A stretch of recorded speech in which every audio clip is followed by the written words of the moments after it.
बात करेंगे छत्तीसगढ़ की प्रमुख खबरों की। रायपुर से इस वक्त खबर मिल रही है जहां औद्योगिक इकाइयों के प्रतिनिधियों ने मुलाकात की है। सीएम हाउस पहुंचकर सीएम हाउस कार्यालय में मुख्यमंत्री भूपेश बघेल से उनकी मुलाकात हुई है। अभी रायगढ़, जशपुर और सरगुजा जिले से जनप्रतिनिधि पहुंचे हैं मुख्यमंत्री से मुलाकात करने। मुख्यमंत्री भूपेश बघेल ने इस दौरान कहा कि उद्योगों में कोरोना से बचाव के सभी उपायों पर प्रभावी अमल हो, बाहर से आने वाले श्रमिकों की जानकारी प्रशासन को दे तत्काल, और राज्य में पर्यटन को बढ़ावा देने के लिए जो रिजॉर्ट्स हैं, होटल्स हैं, उनकी स्थापना किए जाने पर जोर दिया जाए। हम रुख करेंगे, अभिषेक शुक्ल हमारे साथ न्यूज एडिटर फोन लाइन पर जुड़ गए ज्यादा जानकारी देने के लिए।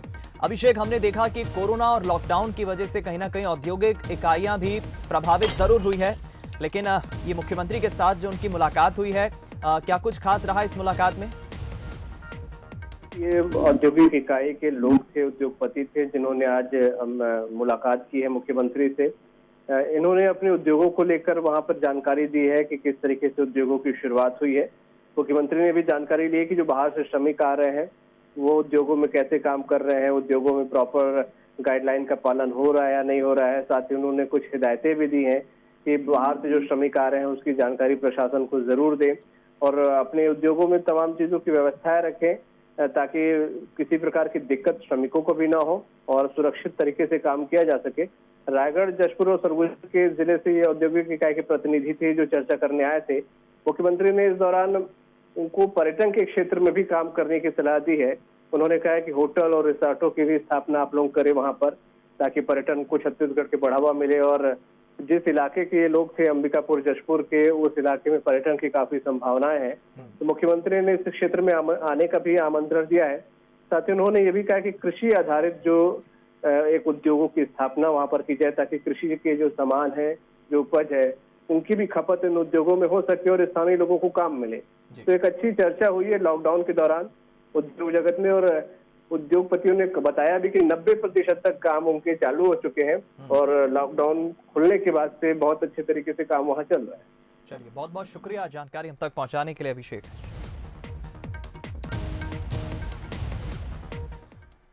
रुक करते हैं अगली खबर का। छत्तीसगढ़ में कारतूस घोटाले के आरोप में एएसआई और हेड कांस्टेबल हिरासत में लिए गए। गृहमंत्री ताम्रध्वज साहू ने जानकारी देते हुए बताया कि एसएलपी सिद्धार्थ तिवारी के नेतृत्व में 9 सदस्यीय एसआईटी का गठन किया गया है। साथ ही उन्होंने कहा कि जांच के बाद और बड़े खुलासे हो सकते हैं। एसआई और प्रधान आरक्षक पकड़ा गया है, आनंद और वो एक है सिपाही, उन दोनों को अरेस्ट कर लिया गया है। लगभग 700 कारतूसें भी जब्त की गई हैं और उस पर जांच हो रही है कि मात्र ये 2 हैं कि और इनसे जुड़े हुए हैं, कितने हैं, कब से चल रहा है, कहाँ कहाँ इनका फैलाव है, इसके पहले और इन लोगों ने क्या क्या सप्लाई किया है, कहाँ से चोरी की, ये जांच चल रहा है। जांच होने के बाद और भी जो बातें सामने आएंगी उस पर कार्रवाई होगा। रायगढ़ जिले के 15 शिक्षकों को शिक्षा विभाग ने नोटिस जारी करते हुए उनके जाति प्रमाण पत्र पेश करने को कहा है और इसके लिए उन्हें 3 दिन का वक्त भी दिया गया है। जिला पंचायत विभाग द्वारा हाल ही में एक जांच के दौरान रायगढ़ जिले के 15 शिक्षकों का जाति प्रमाण पत्र फर्जी पाया गया था, जिसके बाद जिला पंचायत के सीईओ ने शिक्षा विभाग को पत्र लिखकर इस मामले में कार्रवाई करने को कहा था। अब शिक्षा विभाग में सभी कागजातों का अध्ययन करते हुए 15 शिक्षकों को अपना मूल जाति प्रमाण पत्र पेश करने को कहा गया है। साथ ही शिक्षकों को अंतिम अवसर देने के लिए उन्हें उनका मूल जाति प्रमाण पत्र जमा करने को कहा गया है ताकि उसकी जांच की जा सके।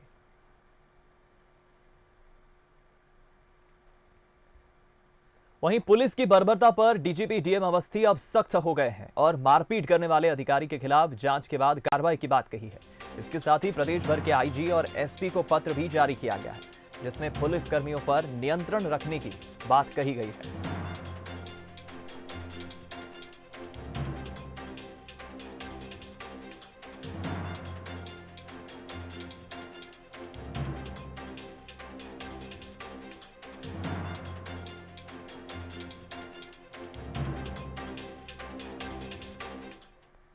सोमवार को रायपुर के बिरगांव में पुलिसकर्मी का पिटाई करते हुए एक वीडियो वायरल हुआ था, जिसमें पुलिसकर्मी मां बेटे की बेरहमी से पिटाई करते नजर आ रहा था। बिरगांव में जिन मां बेटों की उर्ला टीआई ने लाठी से पिटाई की थी, उनसे बंसल न्यूज ने खास बातचीत की। उस घटना को याद कर मीरा गुप्ता की आंखें भर आई। मां बेटे दोनों अब आरोपी पुलिस अधिकारी पर कार्रवाई की मांग कर रहे हैं। उन्होंने मुख्यमंत्री से मार्मिक अपील की है कि उनके साथ जो कुछ भी हुआ है उसका न्याय उन्हें मिले। मीरा गुप्ता अपने बेटे नितेश के साथ सब्जी खरीद कर जा रही थी और जब ही वो पुलिस की बर्बरता की शिकार हो गई। उससे संतुष्ट नहीं है, इससे और हमें बेसिस को सस्पेंड पूरा किया जाए, उसको कड़ी सजा दिया जाए। हाँ, जब भी होगा तभी मेरा भी शांति मिलेगा। हाँ, बस हम यही चाहते हैं कि उसका सजा और मिले, कि वो मतलब उसको नौकरी से हटा दिया जाए। बस हम यही चाहते हैं, वो नौकरी में रहे नहीं। बस मेरा बहुत अति है कि कितना हम सब्जी लेकर, कोई तो वैसा नहीं करके आ रहे थे, हम सब्जी लेकर के सिर्फ हम आ रहे थे। हम मुख्यमंत्री को भी बोलेंगे कि जिस तरह से मेरे पास में अन्याय किया उसको न्याय मिलना चाहिए। हाँ, बस तभी मेरा संतुष्टि है। और मैं उनको यही कहेंगे जिस तरह से मेरे साथ में मेरे माँ के सामने मेरे बेटा को मारा है, तरह उसको मैं उन्हीं उस समय क्या उसका न्याय मिलना है एकदम। मैं सब्जी लेने गया था, रिटर्न वहाँ वापस आ रहा था, बीच में टीआई मिले मेरे को। वो बोले कहाँ गया था, तो मैं बोला सब्जी लेने गया था सर। उसी में थैला दिखाया, बस उसी में लाठी चार्ज कर दिए मेरे ऊपर। कोई ऐसा अपशब्द तो नहीं बोला? कोई शब्द नहीं बोले, उनसे बात ही नहीं किए, बस मारना स्टार्ट कर दिए। और फिर उसके बाद बोलते उठ उठ यहाँ से भाग गया। कोई समझाने का मौका नहीं दिया, बस थैला दिखाया, बस उतनी पे मारने लगे। वो कुछ और बोलने का मौका ही नहीं दिए मेरे को। अभी क्या चाहते हो आप इस मामले में? वही होना चाहिए कार्रवाई जो मेरे साथ हुआ है। तो आखिर क्या कारण पड़ा कि इस तरह से मुख्यमंत्री से लेकर डीजीपी तक को इस पूरे मामले में संज्ञान लेना पड़ा? पूरा मामला आखिर पुलिस की बर्बरता से जो जुड़ा हुआ था, क्या कुछ घटनाक्रम हुआ? पहले आपको इस पर रिपोर्ट दिखाते हैं। तस्वीर रायपुर के वीरगांव की है।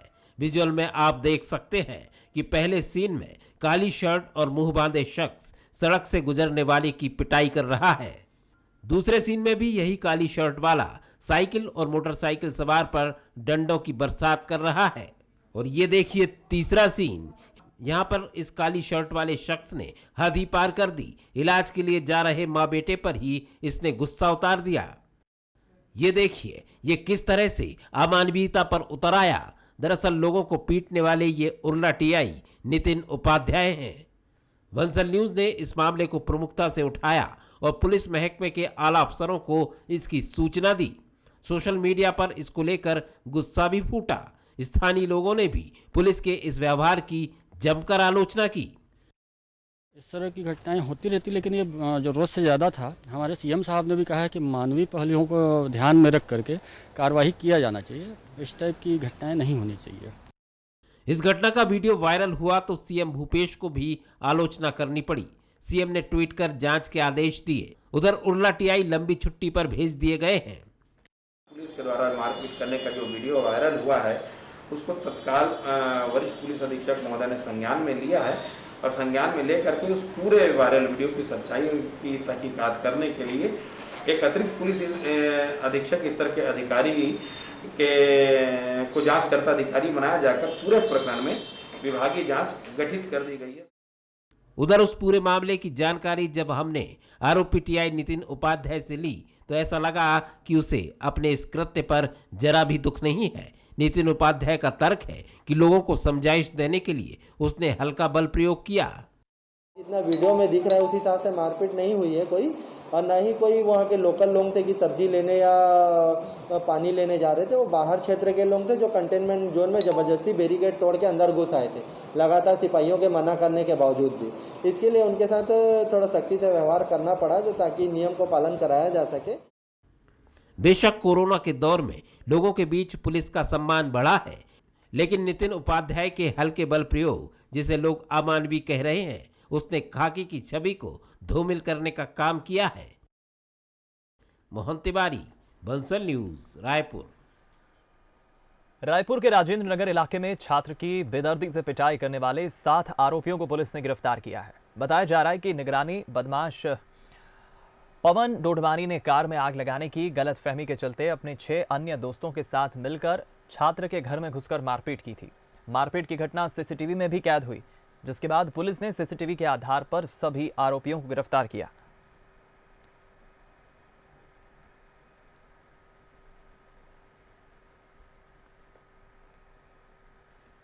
रायपुर से इस वक्त खबर मिल रही है जहां जोगी के पारिवारिक मित्र ज्ञानेंद्र उपाध्याय कांग्रेस पार्टी में शामिल हो गए हैं।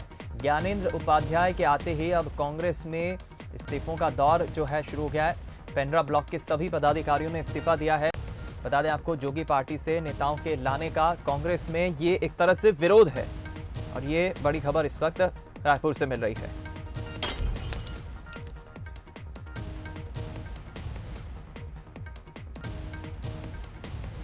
तो बता दें आपको कि ये जोगी के पारिवारिक मित्र रहे हैं ज्ञानेंद्र उपाध्याय, और जिस तरह से उन्होंने अब कांग्रेस पार्टी की सदस्यता ली है, ये कल ही की तस्वीरें हैं जब वो पार्टी में शामिल हुए थे और उसके बाद अब पार्टी से नेताओं को लाने का कांग्रेस में अब विरोध कहीं ना कहीं देखने को मिल रहा है। हम रुक करेंगे, स्पेशल कॉरेस्पॉन्डेंट हमारे साथ मोहन तिवारी फोन लाइन पर जुड़ गए। मोहन, इस खबर से कहीं ना कहीं दो मायने तो ये निकलते हैं कि एक तो ज्ञानेंद्र उपाध्याय जरूर कांग्रेस में शामिल हो गए, लेकिन कहीं ना कहीं कांग्रेस में अब उसका विरोध भी शुरू हो गया है। बिल्कुल, देखिए, ये सारी बिसात मरवाही उपचुनाव के पहले बिछाई जा रही है। इसमें कोशिश ये है कि जोगी कांग्रेस से प्रमुख लोगों को तोड़ा जाए ताकि मरवाही चुनाव में कांग्रेस एक बड़ी फाइट दे और इस चुनाव को वो जीत जाए। और इसी कड़ी में अजीत जोगी के काफी करीबी और पारिवारिक जो मित्र हैं ज्ञानेंद्र उपाध्याय, जो अजीत जोगी के विधायक प्रतिनिधि भी थे मरवाही के, उन्हें आज कांग्रेस प्रवेश कराया गया, जो कि कल अजीत जोगी के दशगात्र कार्यक्रम में भी अमित जोगी के साथ शामिल थे। लेकिन अब इस प्रवेश के बाद इसको लेकर जो प्रतिक्रिया है वो इस ढंग से आ रही है कि कांग्रेस के ब्लॉक कांग्रेस के पदाधिकारी जो वहां मरवाही के हैं वो इस बात को पसंद नहीं कर रहे हैं और यही वजह है कि कई लोगों ने इस्तीफे देने की पेशकश कर दी है, कई लोगों ने इस्तीफे को लेकर हस्ताक्षर चलाया है, तो पदाधिकारी उससे नाराज हैं। तो ज्ञानेंद्र उपाध्याय को कांग्रेस में लाना कांग्रेस के लिए ही भारी पड़ता हुआ दिखाई दे रहा है और इसको लेकर कांग्रेस में विरोध के स्वर देखने को मिल रहे हैं। और यही वजह है कि आज ब्लॉक कांग्रेस कमेटी के ओर से एक बैठक हुई और प्रस्ताव पास किया गया कि ज्ञानेंद्र उपाध्याय अगर कांग्रेस में आएंगे तो इसका विरोध होगा और सभी लोग इस्तीफा देंगे। तो जहां कोशिश है कि कांग्रेस को मजबूत किया जाए, जोगी कांग्रेस से तोड़कर लोगों को लाया जाए, वहीं इसका साइड इफेक्ट भी देखने को मिल रहा है और नाराजगी और विरोध भी देखने को मिल रहा है। जी बिल्कुल ठीक कहा आपने मोहन, बहुत बहुत शुक्रिया आपका बातचीत के लिए।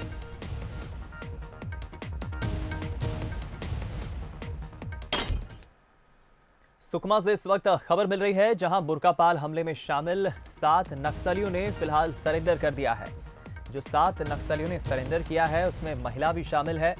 महिला नक्सली सहित 7 नक्सलियों ने सरेंडर किया है। नक्सली संगठन में लंबे वक्त से सक्रिय थे। कोंटा एरिया कमेटी के 7 सदस्यों ने सरेंडर किया है। सीआरपीएफ और जिला पुलिस बल के अधिकारियों के समक्ष इन्होंने सरेंडर किया है। इसमें एरिया कमांडर कोसा का अंगरक्षक भी शामिल है और एक महिला भी शामिल है।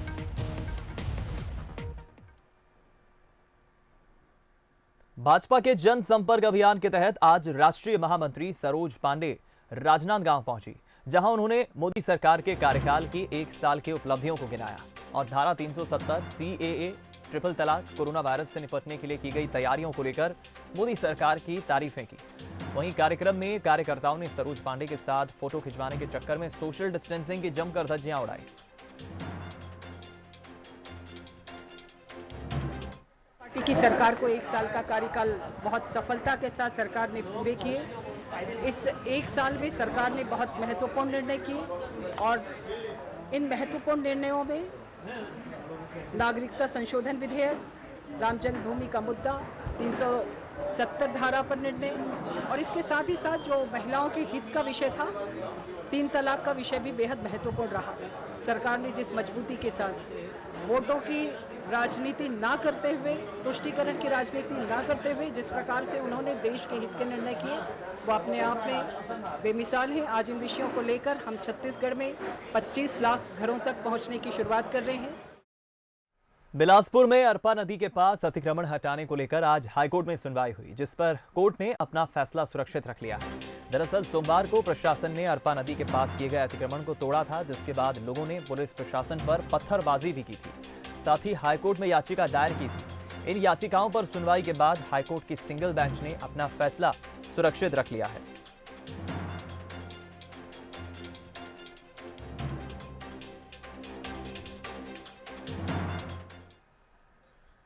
खबर बिलासपुर से, जहां खनिज प्रभावित क्षेत्रों के विकास के लिए 44 करोड़ 56 लाख रुपए के 976 कार्यों की स्वीकृति दी गई। प्रभारी मंत्री ताम्रध्वज साहू ने वीडियो कॉन्फ्रेंसिंग से जिला खनिज न्यास संस्थान की बैठक में ये स्वीकृति दी। बैठक की अध्यक्षता प्रभारी मंत्री ताम्रध्वज साहू ने वीडियो कॉन्फ्रेंसिंग के माध्यम से की। बैठक में प्रभारी मंत्री ने पेयजल, शिक्षा, स्वास्थ्य, कृषि, महिला एवं बाल विकास और अन्य जो संबंध गतिविधियों के प्रस्ताव को लेकर प्राथमिकता से स्वीकृति दी है। वहीं इस बैठक में उपस्थित बिलासपुर विधायक शैलेश पांडे ने वीडियो कॉन्फ्रेंसिंग के दौरान नाराजगी जाहिर करते हुए कहा कि अधिकारियों द्वारा लाए गए प्रस्ताव में जनप्रतिनिधियों से सलाह मशवरा नहीं किया जाता है। उन्होंने आरोप लगाते हुए कहा कि ये परंपरा भारतीय जनता पार्टी के समय से चली आ रही है, जो कि अभी तक दूर नहीं हुई है।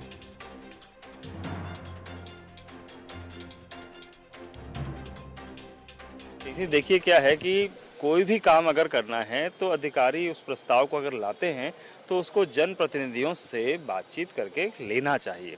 3 बैठक हो गई हैं, 3 बार प्रभारी मंत्री बोल चुके हैं, हम लोग बोल चुके हैं, फिर वही बार बार वही ढर्रा चल रहा है, बना के यहाँ सीधे मीटिंग में ले आते हैं। अरे भाई पूछना चाहिए ना कि उनके क्षेत्र में उनको किस प्रकार का विकास चाहिए। उनको जनता के जो जनप्रतिनिधि उनको पता है कहाँ किस क्षेत्र में किस जगह पर क्या जरूरत है। डीएमएफ का फंड जो होता है वो ऐसा फंड है कि इम्पोर्टेंट फंड है, उसको सब जगह इम्पोर्टेंट जगह पर यूज़ करना चाहिए।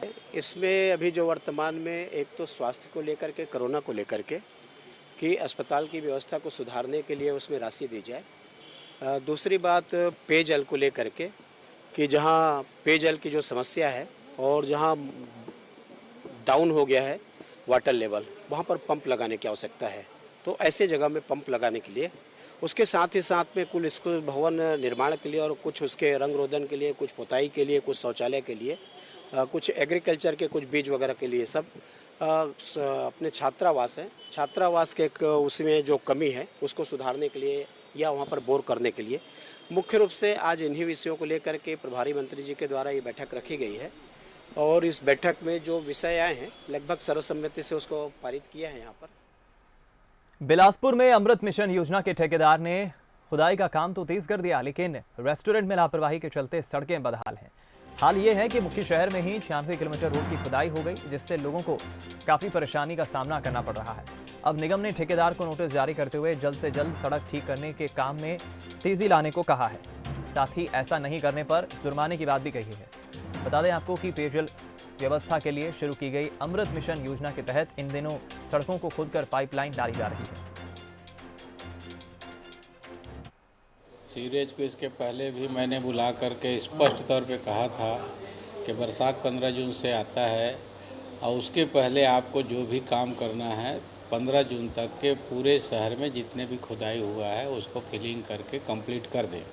अगर 15 जून तक के ये लोग फिलिंग नहीं करते हैं और मैं निरीक्षण में निकलूँगा और मुझे अगर किसी भी रोड में गड्ढा दिखा या ऐसा कोई भी अनियमितता दिखा तो इनके ऊपर फाइन की जाएगी और आने वाले समय में अधिक से अधिक फाइन किया जाएगा। महासमुंद का धान खरीदी केंद्र एक बार फिर सुर्खियों में है। इस बार खरीदी केंद्र के प्रभारी उमेश भोई पर अमानक और फर्जी तरीके से धान की खरीदी कर करोड़ों का फर्जीवाड़ा करने का आरोप लगा है। शिकायत के बाद जब जांच टीम ने खरीदी केंद्र में बोरियों का वजन कराया तो 40-40 किलो की बोरियों का वजन औसत 32 किलो निकला। वहीं जिला विपणन अधिकारी संतोष पाठक का कहना है कि अमानक धान किसी भी सूरत में नहीं लिया जाएगा। उनको नोटिस जारी किया गया है कि अपने धान को आप 3 दिवस के अंदर आकर के निराकृत करिए और उसमें आप क्या बेस्ट कर सकते हैं, क्योंकि देखिए समिति ने जारी किया है तो क्लेम करेगा कि हमने अच्छा धान भेजा है और हमारे स्तर पे प्रथम दृष्टया अच्छा धान नहीं है। हमारी कमेटी जो तहसीलदार की अध्यक्षता में वो ये डिसाइड करती है कि नहीं वो अच्छा धान नहीं है, तो उस कंडीशन में धान रिजेक्ट होगा और वो उसका निराकरण समिति के स्तर से होगा। अंबिकापुर के कुंवरपुर में सरकारी राशन दुकान पर जिंदा लोगों को तो छोड़िए, मरने के बाद लोगों को राशन दिया जा रहा है। राशन दुकान संचालक हर महीने एक मृत महिला को राशन पहुंचाने का काम पूरी जिम्मेदारी से कर रहे हैं। बताया जा रहा है कि सविजनी नाम की महिला की मौत करीब 6 महीने पहले हो गई थी। परिजन ने सूचना भी दी, लेकिन दुकान संचालक ने नाम नहीं काटा और हर महीने महिला के नाम पर राशन निकाल रहा है।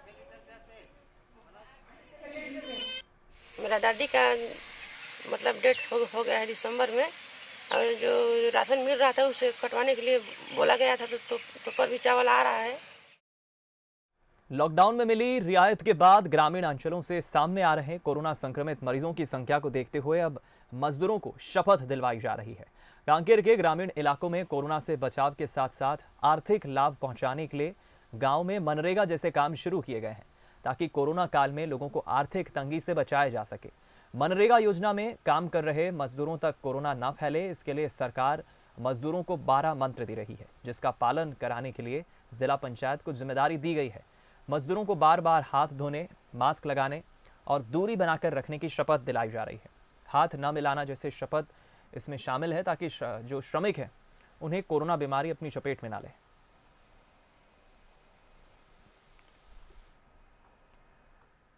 कोरबा में बंसल न्यूज की खबर का असर हुआ है। दरअसल बंसल न्यूज ने कोरबा के एक क्वारंटीन सेंटर में फैली अव्यवस्थाओं को लेकर खबर दिखाई थी, जिसके बाद अधिकारी आनन फानन में क्वारंटीन सेंटर पहुंचे और संदिग्धों का सैंपल लिया, साथ ही सेंटर में फैली अव्यवस्थाओं को दुरुस्त किया।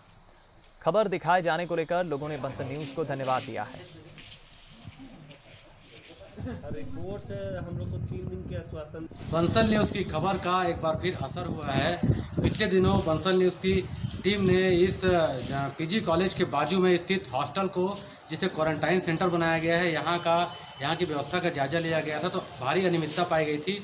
और गंभीर बात ये था कि यहाँ पर जो क्वारंटाइन किए गए लोग हैं उनको 16 दिन होने के बाद भी उनको यहाँ पर रखा गया था। और हैरानी की बात यह है कि उनका चेकअप भी नहीं किया गया था, कोरोना टेस्ट नहीं किया गया था। लेकिन खबर चलाने के बाद प्रशासन में हड़कंप मचा और आनन फानन में उसी दिन खबर दिखाए जाने के बाद यहाँ पहुंचकर तमाम जो लोग हैं उनका क्वारंटाइन कोरोना टेस्ट किया गया है। उनसे बात करते हैं किस तरीके से व्यवस्था में सुधार हुआ है खबर चला जाने के बाद। जी भैया बताएं कि खबर हम दिखाया था, क्या असर हुआ उसके बाद? ये बहुत ज़्यादा असर हुआ है। हम लोग उसके बाद हम किन्हीं को आने नहीं दे रहे हैं। जब तक हम लोग को निकाला नहीं जाएगा उसके बाद हम किसी को आने नहीं देंगे। और प्रशासन ने आश्वासन दिया है कि आप लोग के टेस्ट आने के बाद, रिपोर्ट आने के बाद आपको छोड़ दिया जाएगा, तो उसके बाद हम किसी को नहीं देंगे। कितने दिन तक आप लोग का टेस्ट नहीं हुआ था, और टेस्ट हुआ तो क्यों हुआ, क्या किसको देख के हुआ, क्या हुआ? हम लोग को न्यूज़ वाले से हम लोग बात किए तो आए थे न्यूज़ वाले, तभी हम लोग को टेस्ट किया गया। उसके पहले टेस्ट नहीं हुआ था। 14 दिन 15 दिन बीतने के बाद, उसके बाद उसी दिन जिस दिन मीडिया वाले आए थे उसी दिन